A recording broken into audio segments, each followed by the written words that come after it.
Day 1 నుంచి observe చేస్తున్నాను. ఒక పర్సనల్ ఎజెండానా అంటే కాదు అంటావు.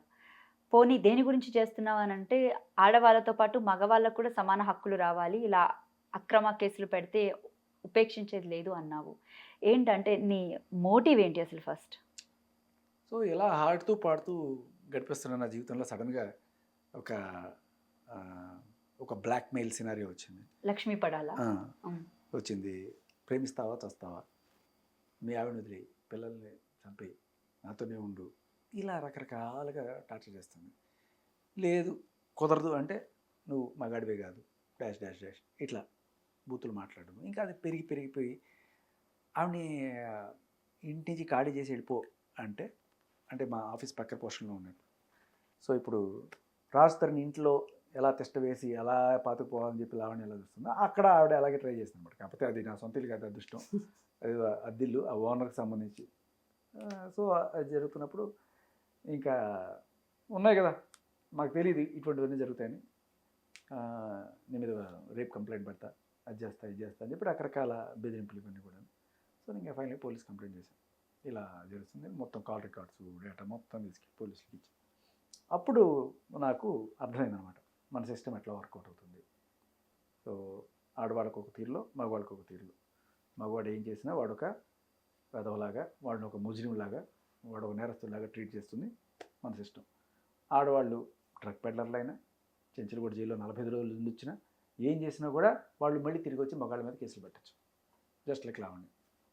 ఆవిడ 45 రోజులు చెంచులగూడ జైల్లో ఉండొచ్చు, వెంటనే వచ్చి కేసు పెట్టేస్తుంది రాస్తారు మీద. ఇప్పుడు లక్ష్మీ పడాల మీద మీరు చేసినటువంటి పోరాటం ఏదైతే ఉందో అది ఎంతవరకు వచ్చిందో? పోరాటం కాదు, కంప్లైంట్ అది.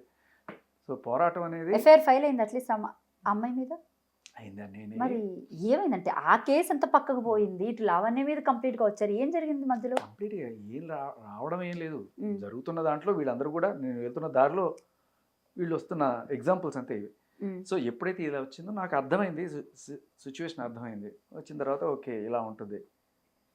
సో మగవాళ్ళు ఒక సెకండరీ సిటిజన్స్ లాగా, అంటే ఒకప్పుడు మన దేశంలో కుల వ్యవస్థ గట్టిగా ఉన్న టైంలో వాళ్ళు ఎవరు పంతులు గారు వస్తుంటే చెప్పులు చేతిలో పట్టుకొని ఎస్సీ ఎస్టీ వాళ్ళందరూ కూడా ఇట్లా ఇట్లా నించొని అయ్యారు, మనం రాకూడదు ఇలా.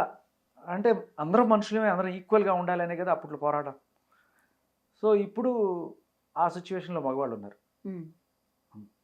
ఆడవాళ్ళు మన రెస్పెక్ట్ ఇవ్వాలి, వాళ్ళు తిరిగితే పడాలి, వాళ్ళని తిరిగి ఒక మాట అంటే వాళ్ళ మీద కేసు. మోడెస్టీ ఆఫ్ ఎ ఉమెన్ని ఇచ్చేసినట్లేదు. మోడెస్టీ ఆఫ్ ఎ మ్యాన్ ఉండదు, రెస్పెక్ట్ మ్యాన్ అని ఎవరు చెప్పరు. ఎందుకు? We are secondary citizens. అంటే మేము మనుషులమే కదా, మాకు కాళ్ళు చేతులు ఉన్నాయి, మేము గౌరవంగానే బతుకుతున్నాం, ట్యాక్స్ కడుతున్నాం, ఓట్లు వేస్తున్నాం, అన్నీ చేస్తున్నాం కదా. Why only respect women, why not respect a man? So గౌరవంగా బతుకుతున్నాం, గౌరవం ఇవ్వండి. అలాగే మగవాళ్ళు ఇప్పుకొని తిరిగినట్టు ఆడవాళ్ళు ఇప్పుకొని తిరగలరా? మనలో మనమాట మీరు బయటకు వెళ్ళి చూడండి, ఎక్కడ స్కిన్ ఎక్కువ కనబడుతుందో చెప్పండి. సీరియస్లీ చెప్పండి, మీరే చెప్పండి. బయటికి వెళ్ళి చూడండి, ఏముందో ఒక షర్ట్ ప్యాంట్ వేసుకొని పోతాడు మగవాడు. అవును కదా, సిచ్యువేషన్ వస్తే మీరు షర్ట్ ఇప్పుకోగలుగుతారు, ఆడవాళ్ళు ఇప్పుతారు అసలు అలాగా? నేను ఎప్పను నేనేదో ఇక్కడ చింపుకొని ఇక్కడ చింపుకొని ఇలా రకరకాలు నేనేమి చేసుకోవట్లేదు. బేసికలీ ఏంటంటే what ever you could call it fashion or something. మీరు అడిగిన మాట సమాధానం చెప్తాను. మగాళ్ళు ఇప్పుకొని తిరిగినట్టుగా ఆడవాళ్ళు ఇప్పుడు తిరగట్లేదంటే బయటికి వెళ్ళి చూస్తే మీకు రివర్స్లోనే కనబడుతుంది మీరు అన్నమాట. ఏదైనా ఒక మాల్కి వెళ్దాం, మన ఇద్దరం కెమెరా పెట్టుకొని చూద్దాం, ఎక్కువ స్కిన్ ఎక్కడ కనబడుతుంది నేను చూద్దాం. సింపుల్.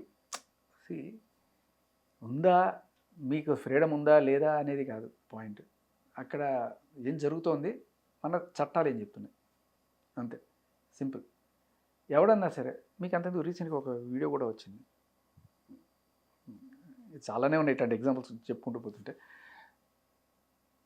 బట్ పాయింట్, చట్టాల వల్ల, పోలీస్ సిస్టమ్ వల్ల మగవాడు ఒకప్పుడు ఒక బాపనయ్యో లేకపోతే ఒక రాజుగారో లేకపోతే ఒక చౌదరి గారో ఎవరన్నా వస్తుంటే మీ పేర్ల చివరలో ఉన్న తోకలు ఎందుకు, మా ఊరి చివరనే మా పాకలు ఎందుకు అన్న అంత దుస్థితిలో ప్రస్తుతం మగవాడు బతికే పరిస్థితి.